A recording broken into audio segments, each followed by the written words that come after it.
couple of video clips and watch how they do their intro. We cannot watch the whole video clip, I'm sorry, but we do have to keep mindful of time. But we're going to watch how people introduce their piece. So, and some of them have teasers and some of them don't, so hold on just a sec.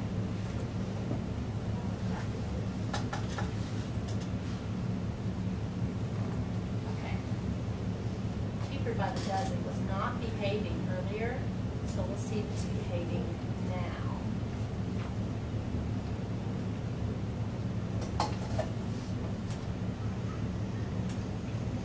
Listen carefully, I don't have speakers, so.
Okay, all right, so what they did was what?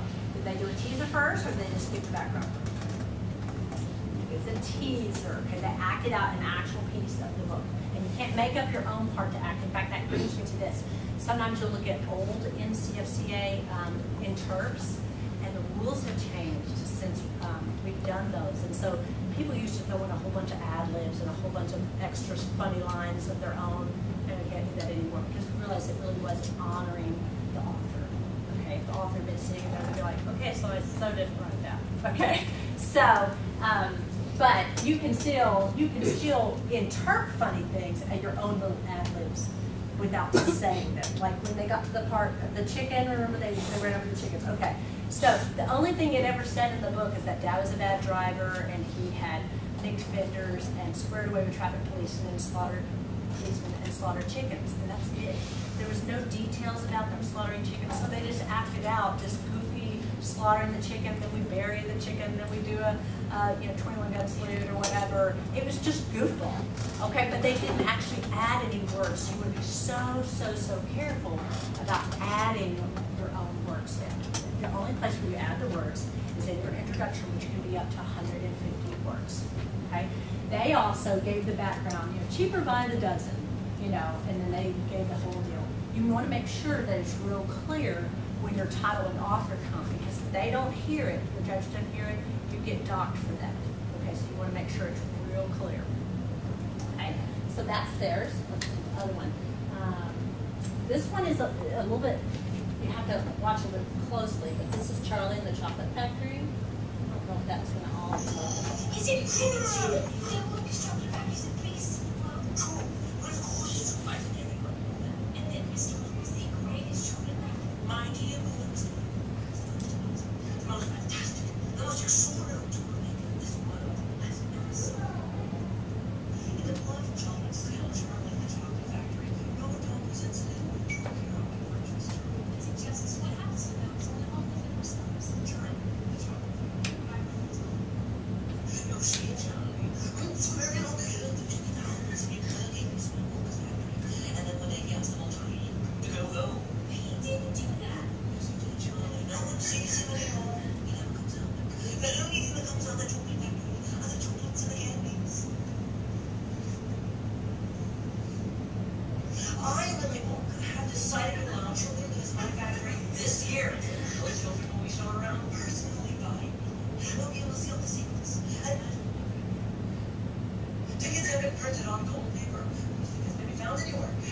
Okay.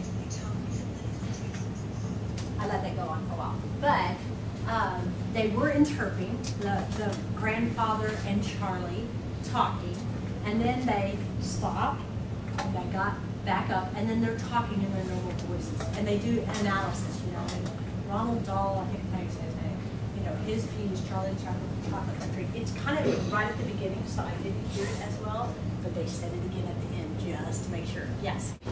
So you can do that different ways. If you're going to be picking something out of the middle of a book to really interpret that, then you can do a teaser and then give the background to get them up to speed to where they are here, or you can just start it out with the introduction, title and author, and then go in there without a teaser. So the teaser is kind of optional.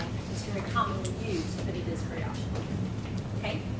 Any other questions for me? Are you supposed to try to get the whole story down into a 10-minute segment, or are you picking a section of the story to interpret, or? You could do either. Okay. You can do either. So it just depends. Like with Freddie and Elizabeth's Cheaper by the Dozen, there were so many things that went on with that family over years and years and years. We decided to just find every time that they were in the car or interactions with people that they had that would happen while they were in the car. We just kind of So you took all the different car scenes throughout the movie, or throughout the book, and then made one long story from the car scene. Just the car scenes. Okay. Other people would try to interpret the whole book, but they would only take the most important parts and try to piece it together. In all the speaking that they do in interpretation, all of those words are actually in the book, literally from the book. Okay. Yes. And you can't piecemeal, and that's one thing I'll when I get that crazy thing up when it's here. You can't like take a word here and a word here and a word here and create a sentence. I mean, it's got to be actual phrases or chunks of the book. Okay. So we're just trying to be true to what the author wrote, you know, and demonstrate that academic. So basically, you're almost just thinking, if I were to make a movie on this, that was a funny movie, or whatever it is, Yeah. this is how I'd have the characters act, this is how I'd have them look, this is how I would portray them. Mhm. So that's essentially what you're doing. You're creating an own little Yes. idea. Right, and you can take bits and pieces from in different, and they don't necessarily have the pieces of your interpretation don't necessarily have to happen chronologically. So, you know, on like Brady's humorous, it made more sense for, you know, obviously when the husband and wife come home with the baby, that was earlier in the book. But then there's other places that we kind of switched them around, or we took a phrase from over here and stuck it earlier because it seemed to better explain what was going on. But we had to lift the words from the book to make that happen. Okay. And just make sure that you're looking at the NCFCA rules for your piece. Okay, so really your assignments, if you're at that place and working with your interpreter, your assignments are to go ahead and try to fill out your character analysis grid and see what you come up with there, and we'll talk some more about that.